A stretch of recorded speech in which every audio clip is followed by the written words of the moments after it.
여러분 안녕하십니까? 뉴스데스크 제주입니다. 제주 산지에 대설주의보가 발효된 가운데 이 시각 현재 한라산 윗에 오르면 5cm의 눈이 쌓였습니다. 눈은 내일 새벽까지 산지에 1cm가량 더 내리겠고 해안에는 5mm 미만의 비가 오겠습니다. 내일은 찬 공기가 유입되고 낮부터 바람이 강하게 불어 체감 온도를 끌어내리겠습니다. 바다에는 풍랑주의보가 발효 중입니다. 사드 여파로 관광객이 줄고 한동안 화랑이었던 건설 경기도 위축되고 있습니다. 게다가 고용 사정도 악화되고 있는 것으로 나타나 지역 경제 침체에 대한 우려가 계속 나오고 있습니다. 박주영 기자의 보도입니다. 제주시 연동의 한 편의점. 지난 여름 함께 일하던 아르바이트생 3명을 모두 내보내고 가족들끼리 운영을 시작했습니다. 사드 여파 이후 중국인 관광객 감소로 매출이 절반가량으로 떨어진 데다 최저임금까지 올라 경영 부담이 커졌기 때문입니다. 아닌 경우에는 시급을 더 줘야 되거든요. 그래서 저희들이 그것도 형편상도 그렇고 운영상에서도 그렇게 할 수가 없기 때문에 너무나도 이제 점포에도 이제 고통도 많고 해서 함부로 이제 쓸 수도 없는 입장이 되고 고용도 할 수도 없고. 경기 위축으로 자영업자들이 고용을 크게 줄이면서 지난달 고용률은 69.6%로 지난해보다 2.2%포인트 하락했습니다. 재작년 하반기부터 70%대를 유지하던 제주 지역 고용률은 올 들어 하락세로 돌아서 60% 후반대에 머물고 있습니다. 고용의 질도 좋지 않아 상용 근로자는 3% 줄어든 반면 일용 근로자는 12.4% 증가했고 특히 임금을 받지 않고 가족끼리 일하는 무급 가족 종사자는 34.3%나 늘었습니다. 관광산업 위축이 건설업 침체로까지 이어지면서 제주 지역 일자리에도 영향을 미쳤다는 것이 전문가들의 분석입니다. 한 70 내지 80% 정도가 관광으로 인한 그런 산업하고 연결되는 거기 때문에 관광객이 들어오지 않는다는 것은 저희도 산업 전체에 문제가 있는 거죠. 경기 침체가 장기화될 것이라는 우려가 쏟아지는 가운데 고용시장도 꽁꽁 얼어붙을 가능성이 커지고 있습니다. MBC 뉴스 박주연입니다. 올해 관광 숙박사업 승인 건수가 8년 만에 최저치를 기록했습니다. 제주도에 따르면 올 들어 도내에서 새로 관광 숙박사업을 승인받은 곳은 4곳으로 지난 2010년 이후 처음으로 한 자릿수를 기록했습니다. 관광 숙박업 승인 건수는 지난 2013년 137건까지 늘었다가 해마다 줄어들고 있는데 관광업계는 최근 몇 년 동안 공급 과잉 현상을 빚은 데다 관광진흥기금 융자 대상에서도 제외됐기 때문으로 분석했습니다. 인구 감소로 공동화 현상을 보이고 있는 제주시 원도심의 도시 재생 사업이 진행이 되고 있는데요. 원도심의 낡고 오래된 옛 건물들이 문화 공간으로 탄생해 새로운 활력소가 되고 있다고 합니다. 이소연 기자의 보도입니다. 도내 최초 학교 도서관인 제주 북초등학교 김영수 도서관.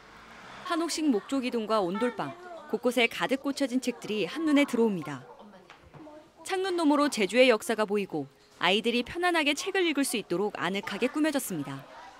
집에서도 가깝고 학교 끝나면 매일 오고 싶어서 자주 오고 싶어요. 안 읽어봤던 거 다 읽고 싶어요. 김영수 도서관이 도시 재생을 통해 마을 도서관으로 새 단장한 겁니다. 사용하지 않던 창고와 관사를 활용해 지상 2층 연면적 300여 제곱미터 규모로 9억 원의 사업비가 들었습니다. 학생과 지역 주민들의 독서 공간과 사랑방으로 내년 5월부터 본격적으로 문을 엽니다. 지역에는 어른들까지 같이 와서 사랑방 역할을 하게 된다면 자연스럽게 옛날의 대가족이라는 공동체, 마을 공동체가 살아날 것이라고 생각을 하고 있어요. 40년 넘게 사랑받았지만 세월에 밀려 문을 닫았던 목욕탕이 전시 공간으로 변모했습니다. 9년 동안 방치됐던 목욕탕의 옛 구조를 그대로 활용해 원도심의 역사와 풍경, 주민의 이야기를 기록한 영상작품이 추억이 깃든 목욕탕 안에서 펼쳐집니다. 옛날 생각도 많이 나고요. 우리 어릴 때 생각도 많이 나고 왜냐하면 아버지하고도 따라가지고 등 밀어준 거 이런 친구들하고도 개구장이 했던 거 그런 것이 많이 생각이 나요. 오래된 건물을 허물고 새 건물을 다시 짓는 개발의 시대. 시간과 추억이 쌓인 옛 공간에 온기를 불어넣는 작업이 계속되고 있습니다. MBC 뉴스 이소연입니다.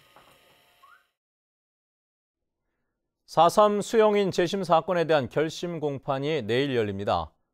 제주지법 제1형사부는 내일 오후 201호 법정에서 결심 공판을 진행할 예정으로 검찰 측의 구형과 4.3 수형인들의 최후 진술 등이 있을 예정입니다.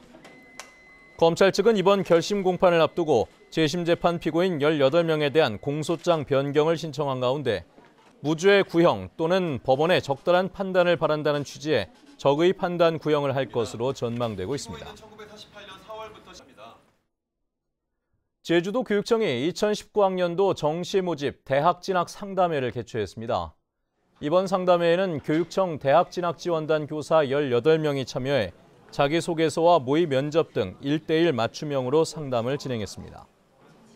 이번 달 정시 모집 기간에도 도교육청 제주진로진학지원센터에 전화로 상담 신청을 하면 개별 상담도 받을 수 있습니다. 국제유가 하락과 유류세 인하 등으로 제주 지역 휘발유 가격이 27개월 만에 최저치를 기록했습니다.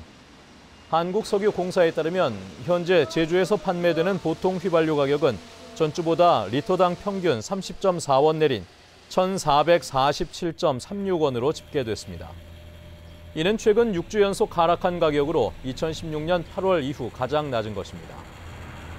유류세 인하 대상에서 제외된 실내 등유는 국제 유가 하락에 힘입어 석 달 만에 900원대로 복귀했습니다.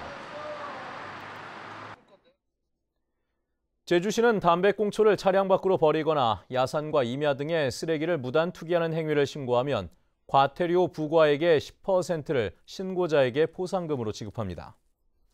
신고 방법은 위반 장면이 찍힌 사진이나 동영상, 위반 일시와 장소 등을 제주시 홈페이지 불법 투기 신고방이나 스마트폰 생활 불편 신고 앱으로 하면 됩니다. 연말연시에 제주시청 주변과 누에마루, 이중섭 거리 등에서 범죄 발생이 가장 많았던 것으로 나타났습니다. 제주경찰이 최근 3년간 12월에서 1월까지 연말연시에 발생한 범죄를 분석한 결과 성범죄 160여 건, 절도 2,000여 건, 폭력 3,500여 건으로 나타났습니다. 뉴스데스크 제주였습니다. 여러분 고맙습니다.